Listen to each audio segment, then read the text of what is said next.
3 additional tornadoes touched down in southwest Michigan that day. Meteorologists Scott Larson and Matt Kirkwood break down those tornadoes and the damage they caused.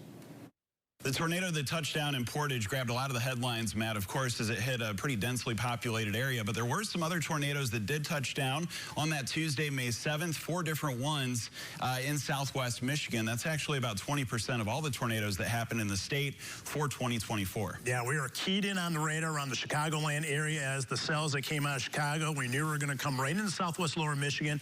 Rotating cells, we call them supercells, and this is the net result. No less than 4 separate tornadoes.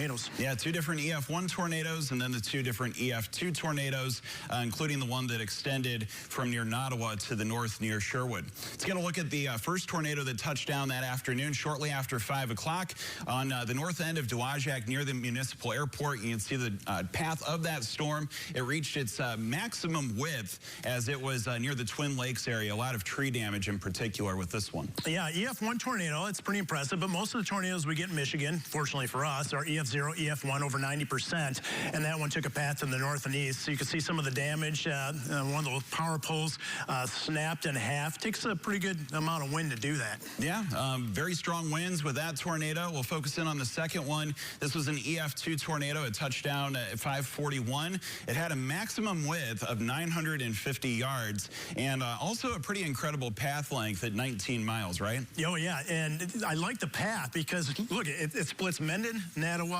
Cohen, Leonidas, and just north of Sherwood, and doesn't quite make its way into Calhoun County. But it was on the ground 19 miles. To give you some perspective, that'd be like if you're on Grand Rapids, going from Grand Rapids all the way up to Cedar Springs, continuous path. And so it's great that it split those major population centers. Right, and it did produce some tree damage. You can see that some of the trees were stripped of their limbs there. This photo comes from a drone from the Branch County Sheriff's Department. And then check out this damage that occurred to this home. You can see that the roof was pretty much cleanly lifted off. Some walls were taken down in that home. Some trees tossed on top of it too. You know, when you see a picture like that, it's good to know that there was only 1 injury out of all 4 of those tornadoes, which is remarkable. And here's something else that's remarkable.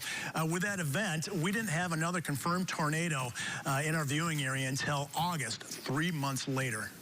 Right. We did get a pretty large break in terms of the tornadoes. There was one more that spun off of that second EF2. You can see that that was an EF1 in strength as that passed near Union City.